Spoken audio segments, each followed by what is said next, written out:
right, Speedromizer community, it is the moment you've been waiting for. It is Stray by Draiga. Take it away.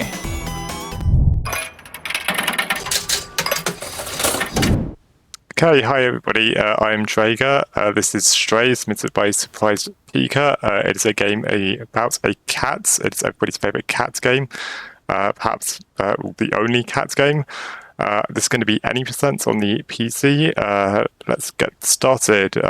Time will start, let's say in 3, 2, 1, and go. So, as I said, Stray is about a cat, the cat we're about to see in just a second here. So we're going to start off here among sort of a big group of kitty cats, and surely nothing bad will happen to our cats. This game is actually just about hanging out with this group of cats, and nothing bad happens at all, I am sure. So to begin off here, we need to interact. So you can see 3 cats here in front of us, and soon enough you're going to see the cat we control. There we go, right in the foreground. To begin this game, we need to interact with these 3 cats we can see right in front of us. We do this in one specific order. So we interact with the cat on the right here. And then we're going to go over to the cat over there, and then that cat over there. That's just the fastest order to get all of the cats in. It's about a second faster than doing it the other way around. You can see them sort of doing cats things here. I myself have 2 cats, and well, my parents do technically, but you can see here the interactions here are all quite realistic. This is pretty much what cats do on a day-to-day basis. Sleep and then play with each other. This is the first big skip of the run here. We're meant to be going over there and lying down and sleeping with the other cats, but by getting up onto this ledge and then doing these sort of sleep interacting, the game forces us into this sort of infinite loop here. And so we can't get into the sort of section where we're meant to be sleeping. This skips about a minute-long cutscene. And so it's suitably called nap skip, because we're meant to be sleeping there. To finish off the skip, we have to do a small out of bounds here, and then run back in.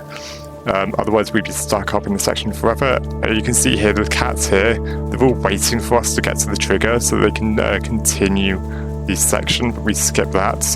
And so throughout this next walking section, usually you're meant to be accompanied by your cat friends, but we're just going to be doing it alone, because we never triggered the trigger for them to be following us. You might have seen there. There is a dedicated meow button for this game, because of course there is, it being a cat game. For us in the speedrun, that's actually quite an important button, because it allows us to do various interactions, and it's so important in fact that for this game in specific there is a macro that's allowed, which lets us do meowing. So basically I have meow bound to mouse wheel down, and then I have a macro which lets me press down the C button on my keyboard, and that does, it's something like 2,000 mouse wheel downs a second. So I can do 2,000 meows a second essentially, and that's because with some of the later things that's quite an important feature of the game. This beginning section here is just introducing some of the more basic mechanics for the game, such as running and jumping, because this game is fundamentally basically a platforming puzzle game. So you see here, we activate a cutscene where we're joined by the rest of our cat friends, and oh no, the cat's falling. Man, I was really hoping we could just get to play the cat game and nothing bad would ever happen to it, but I guess we do have to follow the story of the game.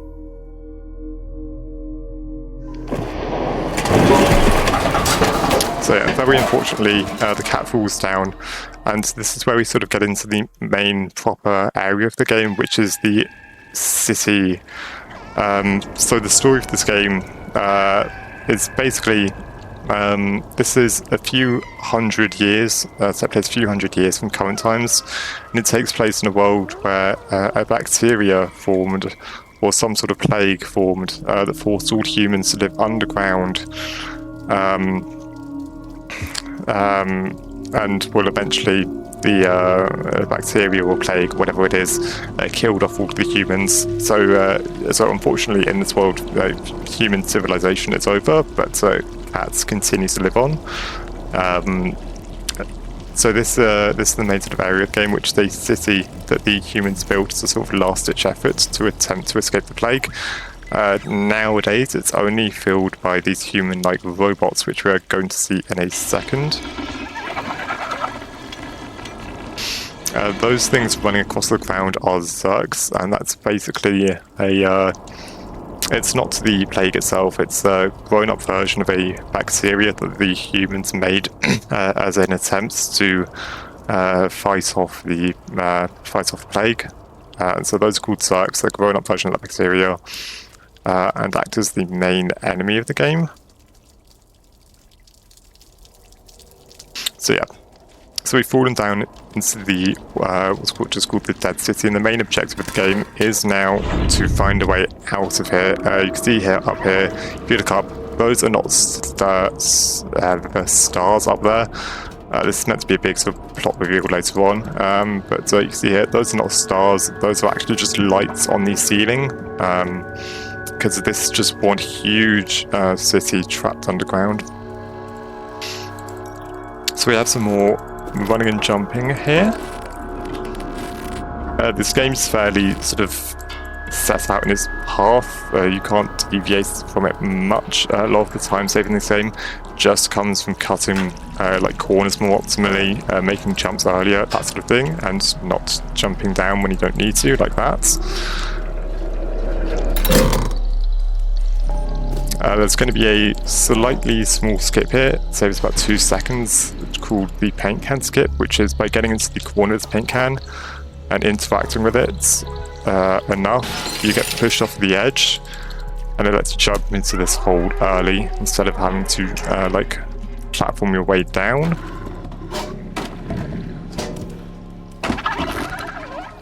So here's our first look at these sort of I don't think they've ever really given a name, just the robots that inhabit the city now. You're meant to have a small cutscene here with it, so you can still see an interact prompt with it, but you don't have to do it, so we're just going to ignore him.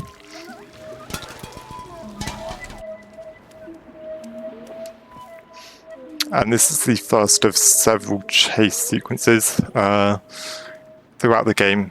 In the actual game, casually, there are a lot of these. We skip some of the larger ones in the speedrun, as you will see in the next level, but this is one of the ones that we do have to do.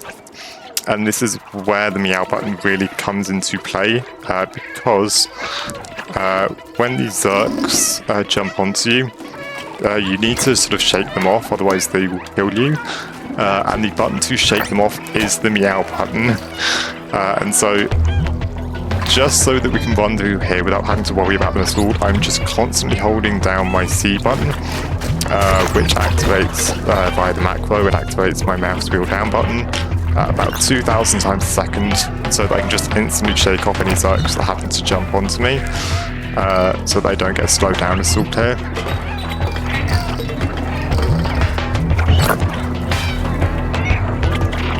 Okay, lovely. Ooh, that's not get caught there, okay.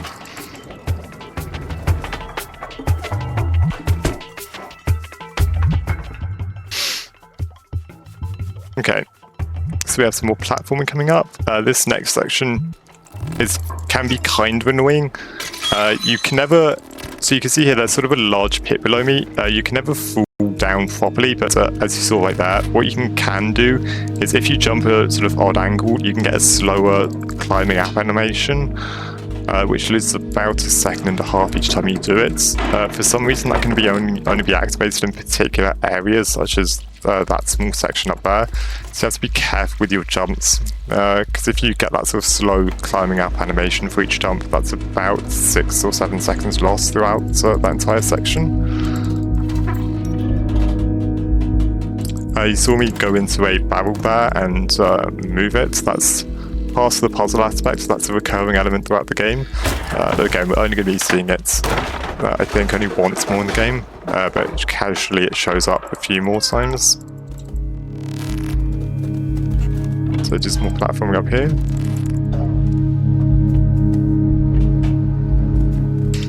The camera is also quite important with jumping. Where you're looking matters a lot, because that can determine what objects you're allowed to jump on.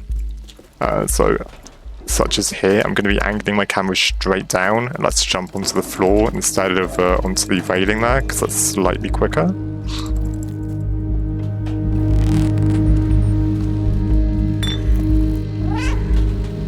And here, aiming my camera up so that I can jump up onto that like electrical circuit thing instead of going back down. These switch things were another recurring puzzle element throughout the game. And we're going to be seeing that more of those in the next room, which is one of the more annoying rooms in the game to do optimally. But first of all, because we are a cat, we must sit on the keyboard and type out helpful responses to these messages. So what you actually type there doesn't matter, you just need to get a certain amount of characters in, and then this door will open. And so this room, there are 4 of these switch things that you have to plug in, and this movement is some of the most finicky in the game, and it does not look like it, but you have to be standing right beside those switches for the game to let you plug them in. And so you can see there, I was, only a fraction off, and the game wouldn't let me plug it in. That was okay. And so yeah, you can lose some time by having to pick up the switch again, having to readjust it so you can plug it back in. So after plugging all of them in, we unlock that secret door and find this sort of robot thing. This robot thing is called B12 and acts as our main sort of companion throughout the game. We find out later on that he is a trapped scientist, I think, or he's a scientist who implanted, like a human scientist who implanted his brain into this robot, so that humanity could continue to live on in some form or another. You're going to see here in a second the other really big use of the macro that we have and the meow button. The meow button is also the button used to skip dialogue, and so using the macro, usually you have to press the meow button to skip one line of dialogue, but just by pressing down the macro now, it just lets us skip through all of the dialogue super quickly like that. And so you can be seeing that for every single line of dialogue in the game. This is a sort of I don't know what to call it, body thing B12 puts on us. That's so that he can stay with us at all times.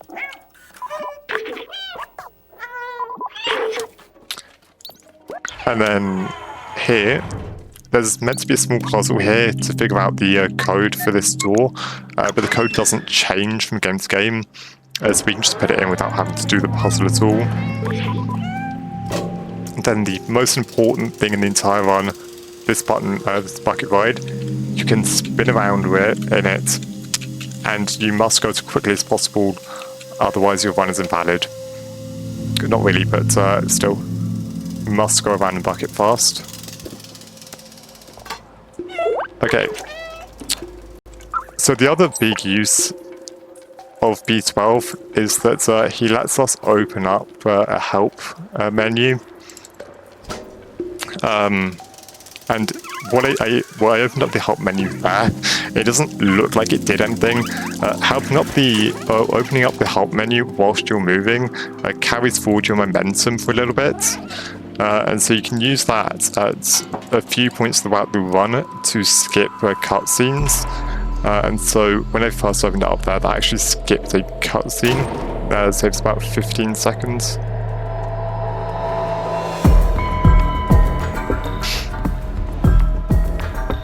So this is the sort of main habitat, so I guess a living area of the robots that are left in the city. This is normally a sort of a big open area where there are a few side quests to do. Then there's one big main objective which involves going to 4 different flats throughout the city. and opening them up, well, not opening them up, but exploring them to find various notebooks.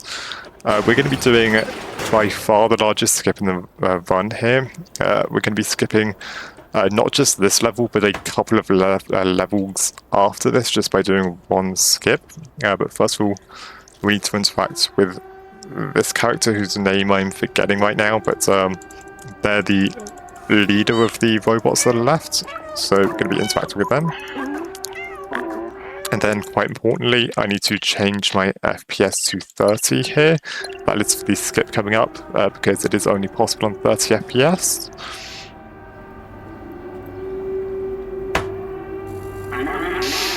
So yeah, he's just telling the rest of the robots that we are safe, that we are not a Zerg, that we are in fact just a harmless cat, and that it is fine to interact with us.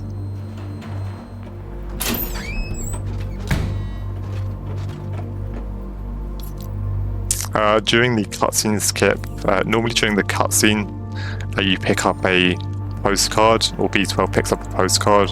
It does that automatically. Because we did the cutscene skip, we had to pick that up manually, and that's just so that you don't soft lock in that area. So, upcoming is the really big skip. First of all, you have this door here.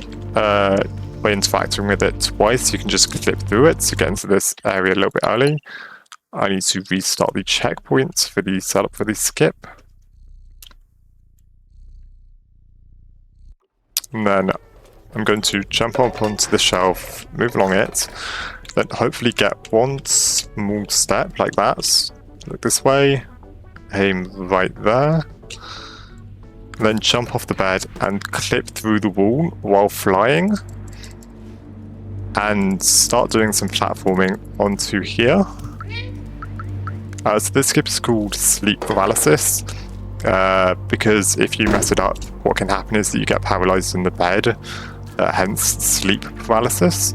I'm going to get thrown out of bounds here by going under that robot, go to this pipe here, and then after the game loads in, I think I messed it up, but we'll see.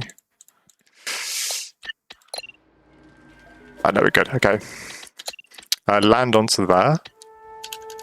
So that hits a checkpoint that normally you're not meant to be able to hit. And if you reload that checkpoint, that opens up the chapter. It's about 4 chapters from the previous level. So that skips 4 chapters worth of content right there. So yeah, it's about 1/5 of the game for that skip. Both skips. Yeah, so as I said, normally you can't sort of continue the game here. What you can do is you can exit out of the menu, and by activating that checkpoint, you can exit out of the menu and then reload the chapter, and then the game sort of thinks, oh, okay, since you've sort of unlocked that checkpoint, you must have done all of the previous objectives, and we'll let you continue, which is what I did there, which is why I exited the main menu. At this point, B12 has access to, I don't really know what it's called. I think it is given a name in the game, but I cannot remember it right now. But I get access to this purple light. This is sort of the gimmick for this level. Each level basically has a sort of its own sort of gimmick that you can use, and this is the gimmick for this level. This purple light actually lets us sort of blow up and kill Zergs, because normally there is no way to combat them, but this yellow light, or purple light lets us combat them, which we're going to see here in a second.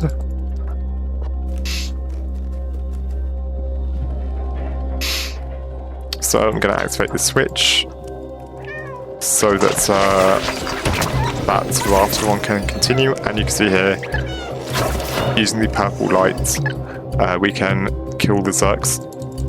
And normally that isn't possible, there is no way to do that normally, but yeah, this is sort of the story-wise, what's happening is that we've activated the sort of small robot settlement, and we're going through a sewer section, which is infested with Zergs.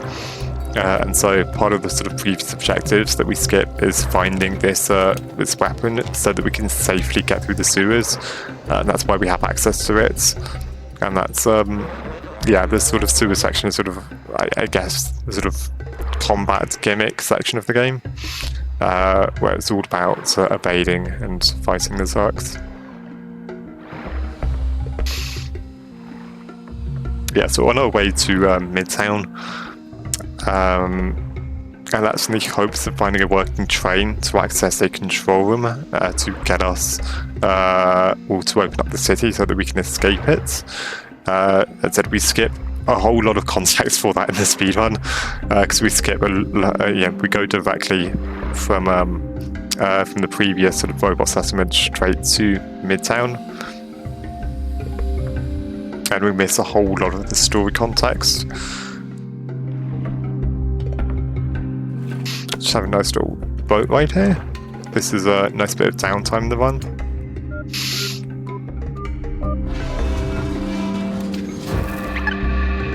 Okay. So I'm going to interact with, I want to say Momo, I think is the character's name. Yes, Momo it is, yeah.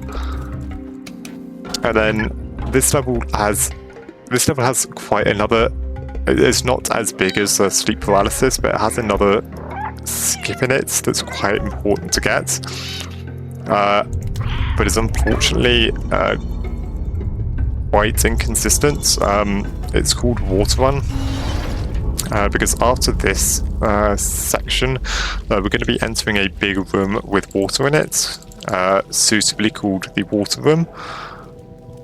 And by doing a similar technique to what we did in sleep paralysis, we're going to be able to run on the water and clip through a door.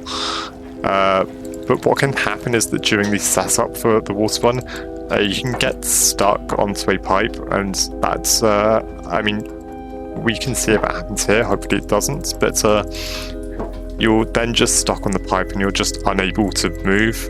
Like, it's kind of funny, if you jump off the pipe, the game just teleports you back onto it instantly. And it's essentially random if that happens or not. It's not a huge time loss, it loses maybe 20 seconds, but it does mean you have to restart the checkpoint and try to skip again. We have another chase sequence here. Though I don't think it's really intended to be a sort of chase sequence, because the game doesn't expect you to use a macro to do 2,000 meows a second. Usually you're meant to be using the light here, like the purple lights, to be getting rid of the Zerks, but we can just run straight past all of them.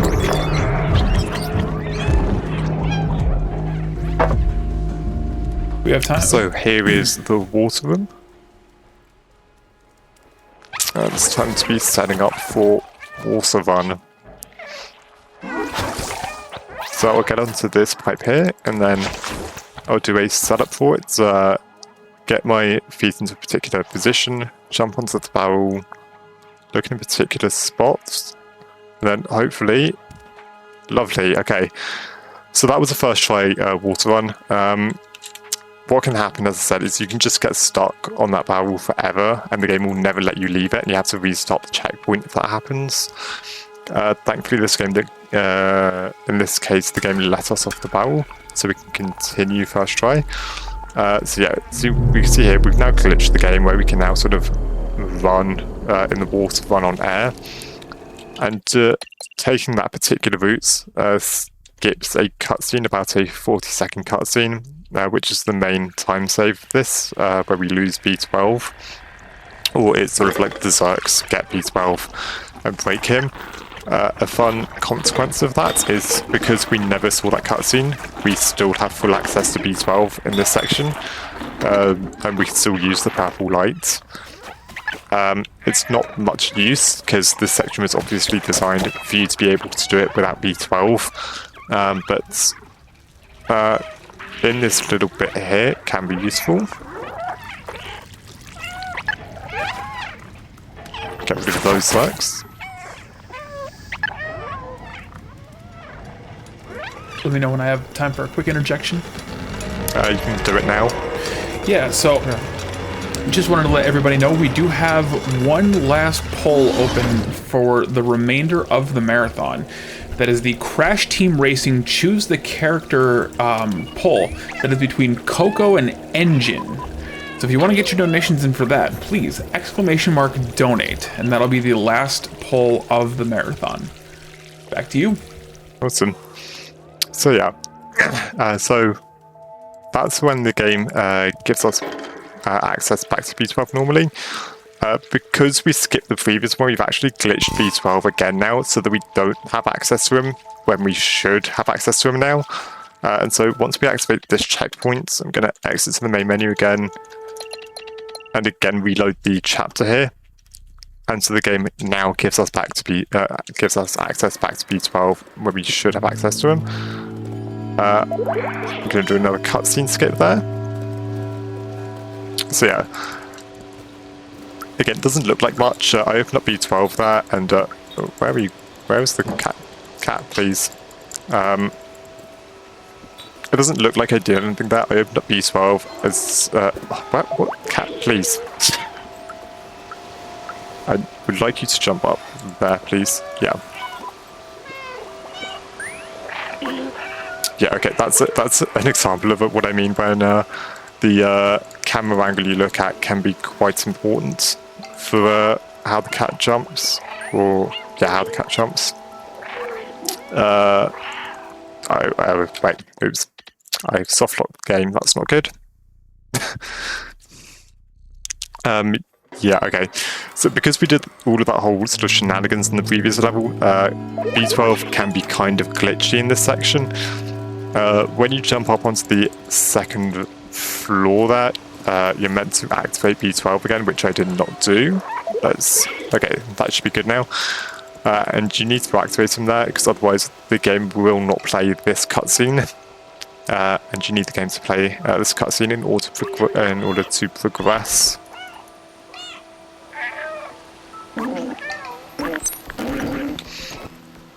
I don't remember the lore reason for all this. This is this is called the Ant Village, and I don't remember the lore reason for it, but it's sort of the you know, I'm not sure how to what the word is, but the sort of you know, pilgrimage spot for the robot settlers in the city. And that's before we get into the second sort of big open hub of the game, Midtown. So yeah, so the first big hub of the game was just after the first chase sequence, and that's just before we did sleep paralysis, so we barely saw any of it. I messed up. We're now entering into this sort of second big hub section of the game called Midtown. There's another cutscene skip at the beginning of this level. That's the top of these stairs. Hopefully I get it this time. That should be good. There we go. And so the sort of whole deal with Midtown, at least for right now, is that we're looking for a character called Clementine, who would help us activate a train to get to the control room. Before we can get well, basically Clementine, it tells us to go and find a battery to power the train. And to get the battery, we need to sneak into a factory, and to sneak into the factory, we need 2 pieces of clothing, this hat being one of them. That was a skip I did where that grate you're not meant to have access to, but by lining yourself up against the wall and then doing a quick turn, you can activate the trigger from outside of the building where you're meant to be in to activate it. And so you can get to that hat early without having to actually do the sort of quest that's needed for it. I'm doing some platforming here to destroy 3 cameras, and that's the sort of side quest that you have to do to gain access to the second bit of clothing you need, which is a worker's jacket. I'm doing this all before I speak to Clementine for the first time. So this is Clementine. going to be skipping her dialogue as per usual. Open up this drawer, and that's for later. That's for a second visit back to Clementine's house a bit later. And so that's where she sort of gives us the whole quest of finding these pieces of clothing so that we can access the factory and get a battery. But we've already got both of them, or we will have them in a second. Destroying those 3 cameras gives us access to a cassette tape. Then we're coming over to this shop here, putting this cassette tape into this player there. That distracts the shopkeeper enough so that we can take the worker jacket from the shop and interact with Blazer. And Blazer is a Clementine contact, and he's going to be the one to get us into the factory. And how he's going to do that is by hiding us in this box, and then dressing up as a factory worker using that hat and jacket we stole from before.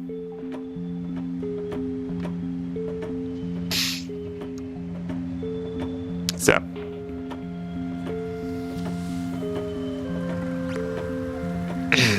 Midtown is one of the more complex levels.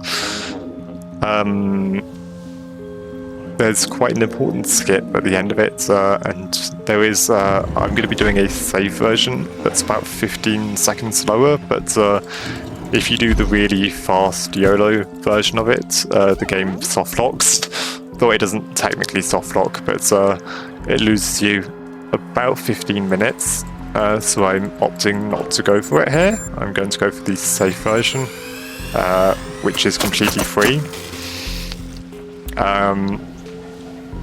These are called the Sentinels, these other robots. The whole sort of gimmick of Midtown is that it's meant to be the sneaking section of the game, and so you can see there, these Sentinels have alert cones.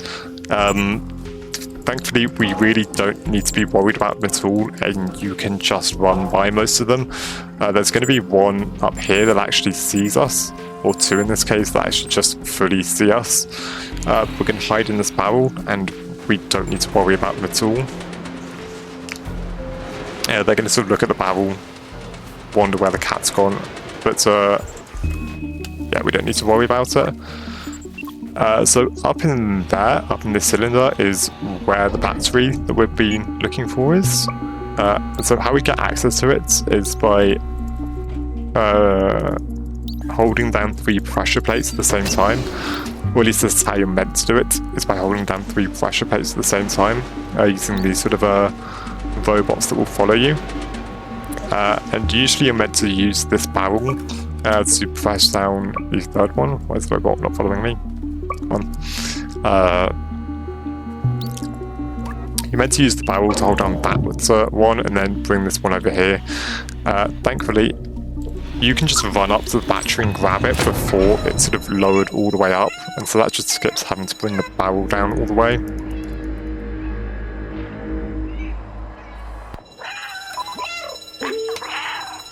So we finally have access to the battery, which at this point in the game had been introduced a little while ago, and so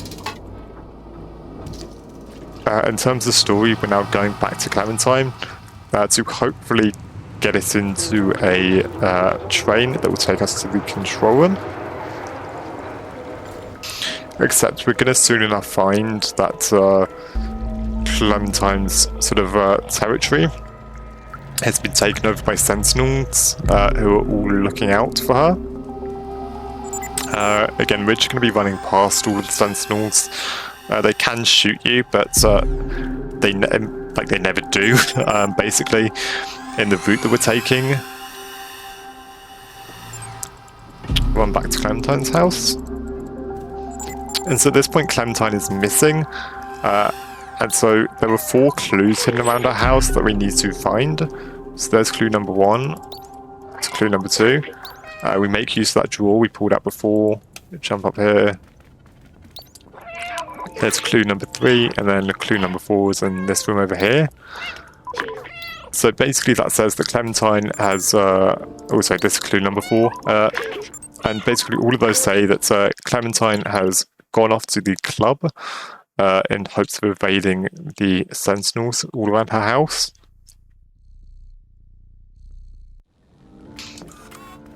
So we're going to be running to the club here.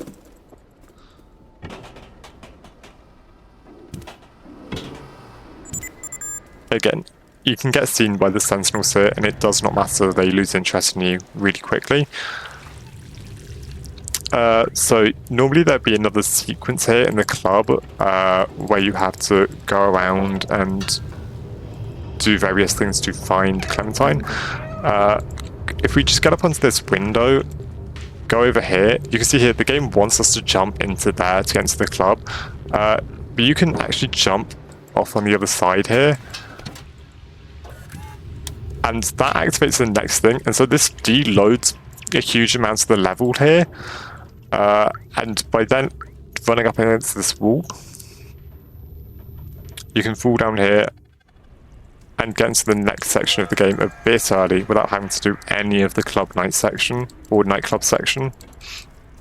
That skip is suitably called Cat Jam because it skips all of the club section and gets us into the jail section of the game.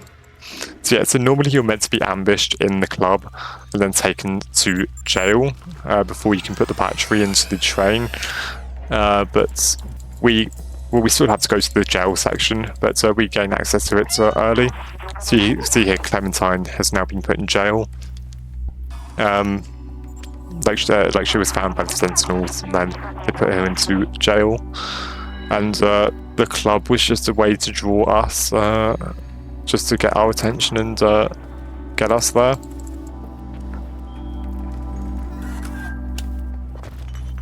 So this is the jailbreak section. There was another skip here, which I'm probably against my better judgment I'm going to attempt.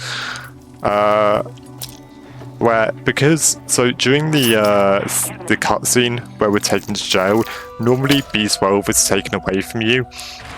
We skip that cutscene, so during this section we still have access to B12, which means that we can speak to Clementine here. B12 acts as your sort of translator in the game, and so normally you're not meant to be able to interact with her here because you don't have B12, but since we have the robot, we can interact with her.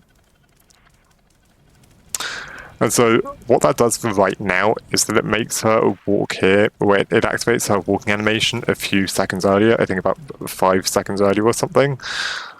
You can see over here, that's where B12 is meant to be sort of imprisoned, and this section of the game is about going ahead and rescuing him.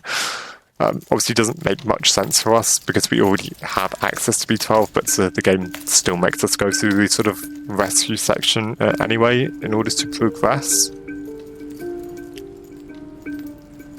So yeah, I'm going to be trying this skip. After this cutscene, I'm going to interact with Clementine again, and that's going to let me interact with the door early, and it sort of teleports her to the door early, basically. Let's say it's about 10 seconds of her walking. The very scary part about this skip is that there's going to be another section with sentinels after this, and if I am spotted and die during the section, the game soft locks, which means I'd have to redo the entire jail level again. So hopefully I do not die and I don't have to redo the entire jail level. Here we go. So yeah, so I interact with the door early, which again you're not meant to be able to do because you're not normally meant to have access to B12 here. But since we do, we can open up the door. But that has glitched Clementine now, so if I die here, so if I get spotted by the sentinel here and die, the game will softlock, so I'm going to be very careful not to get spotted. Take my time and wait for this laser. And then activate this switch. This switch takes down the defenses around B12, but we still have control during this sort of small cutscene here, so we can instantly run over to where B12 is. And this is obviously a sort of copy of B12 that the game just spawns in, since there was already one in a backpack. Okay, good. I didn't die, so the game can't softlock from now on, so yeah, thankfully that was all good.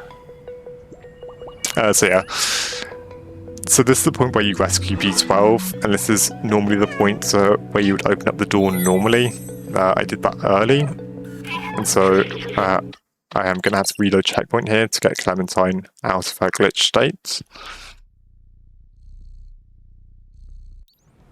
Okay, good. Knock over some bricks that will draw Clementine's attention, and she will use one of them to open up that window up there, so that we can move on.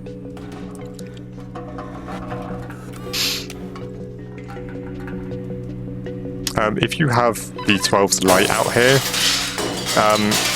when you interact with something, normally B12 has to come out of the backpack to interact with it. But if you have the light out, that skips the animation of B12 exiting the backpack in order to interact with things. It takes about half a second each time you use it. Okay, this is the courtyard section. To get across this courtyard, we need to trap the sentinel into that jail room over there. So how are we going to do that? So we're going to draw his attention, run over here, activate the jail cell as we enter it, and then exit it, and suitably trap the sentinel in the jail cell. And then there's going to be a secondary one up there with 2 sentinels. This bit is somewhat cycle based, and so since I didn't, if you do the really fast version of Cat Jam, which I did not do, you can skip an additional cycle here, so it actually saves more time, but that's fine. We're just going to get this slow version here, and hopefully, okay, good. So yeah, so that's an expanded version of the previous courtyard where you have 2 sentinels here. And just by running in and activating the door, we can trap both of them. Casually, I think you're sort of meant to do it one at a time, but yeah, with good movement, you can just get both of them.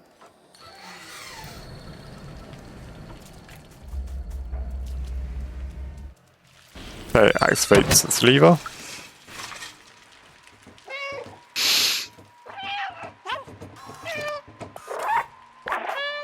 And run over to this car, or this van, which thankfully has its keys in it, so that we can make a big getaway.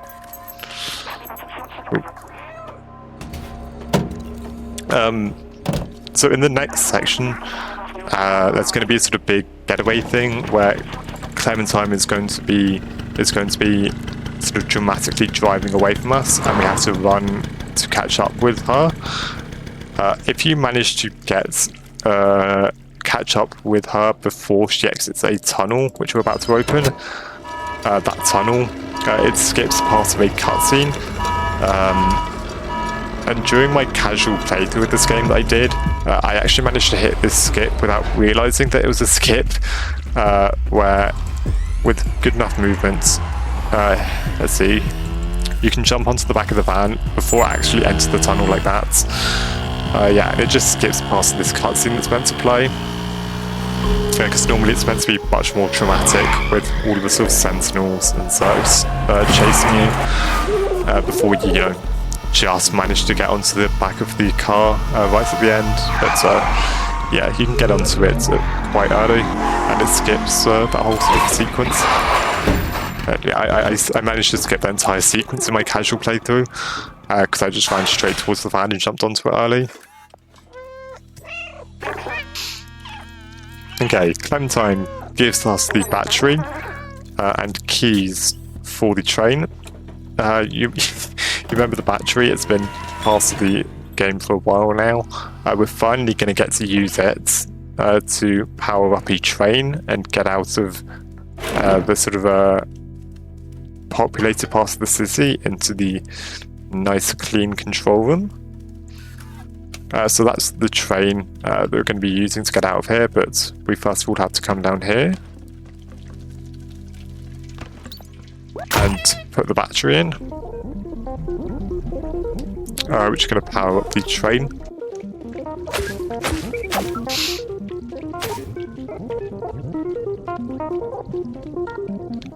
And then Clementine also gave us the keys for the train, which is nice, so that we can actually operate it.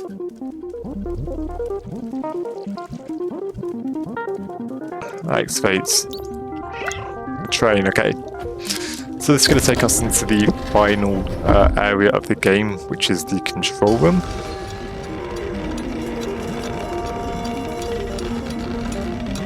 All throughout the game, B12 has hidden throughout the game collectibles called memories, which you can interact with, and it unlocks more of the sort of lore around the game.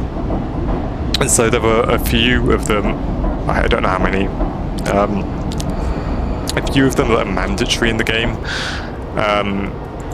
But because we can do the cutscene skips, where we activate B12 and skip cutscenes, we actually managed to finish the game with 0 memories unlocked, which normally shouldn't be possible, but hey ho, that's speedrunning for you. Okay, we exit the train and run up these stairs, and at a precise angle, you can get a very small boost up those stairs. Doesn't work on these stairs though, just that one set of stairs. Activate this robot and lure him over to this door. Normally you're meant to see a sort of small hacking sequence with B12 here, but we're going to take this robot, push it through this door, and then jump on it before it goes all the way through, and then use it to clip through the door instead. Do one final cutscene skip there.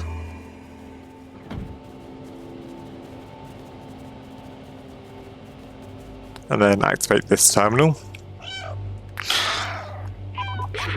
So this point, B12 is trying to open up the city, and first of all, he needs us to go ahead and step on every keyboard in the room so that all terminals are activated. Which, being a cat, we can do very well. Stepping on keyboards is one of our specialties. And then finally, there are 3 generators that we need to destroy in order to gain access to that sort of big, you can see, roof control station.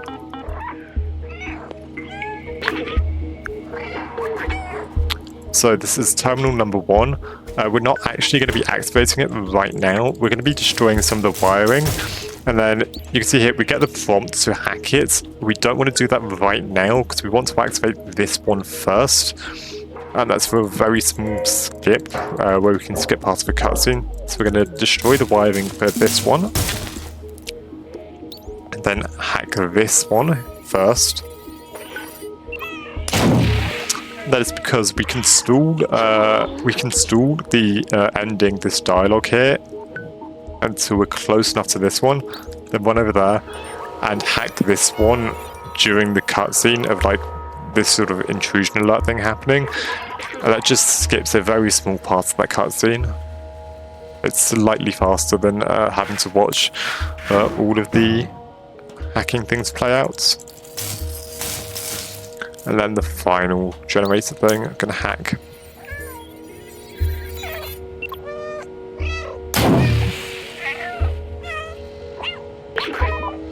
Pick up B12. So doing all of that hacking has sort of trained B12,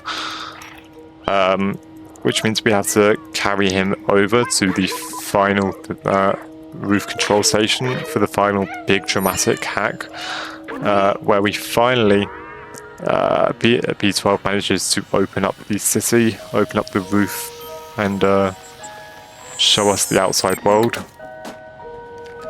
But unfortunately, B12 does lose power in the process, which is quite unfortunate. But in a second, here we'll see the sort of big, dramatic opening up of the city.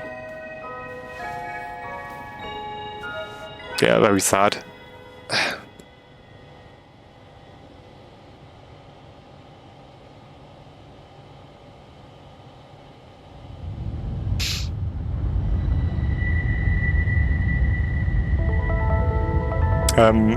If you actually look out that window, you can actually see the sort of different sections of the map that you go through, including some that we don't see in the speedrun. You can actually see that they're all sort of properly interlinked and stuff.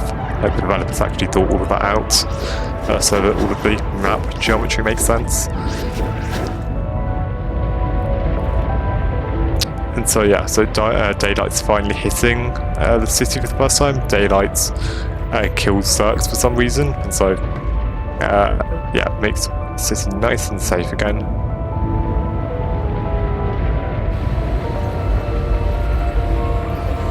And also deactivates the Sentinels for some reason, which I don't think that's ever explained why that happens in the game, but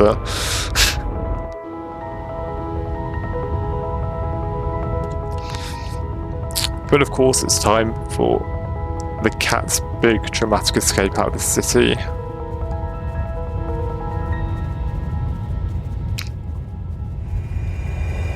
So we run back through these doors, then up these stairs, or stairs which we're about to see, through the skates and up the stairs, out into the open wild, and out of this city.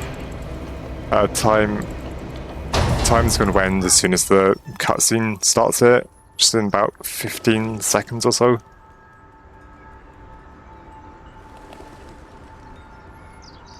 And time. There we go. GG. Thank you. Yeah, that's Stray. Any percent? I don't have much to say. Thanks to Supply Speaker for submitting it. I've taken quite a liking to this game, and I've been running it a fair bit. It always annoys me in this ending that you never actually see the cat reuniting with its sort of cat friends from the beginning of the game. It just goes off on its own. But yeah, that's Stray. Any percent? Fantastic run. Looks like it was a 51-31. That's pretty good, yeah. Helped a lot by the first try water run, yeah. Phenomenal. Any shout-outs you'd like to give before we send it over? No, not really. I said, Surprise Speaker, thank you for submitting this game. I said I've been running it a lot. I've taken quite a liking to the run. I'll probably continue running it now. Because it's it's been my main sort of speed running thing for the past couple of months, and I still like running it. Yeah. All right, and with that being said, we will be right back with our next run. Don't go anywhere.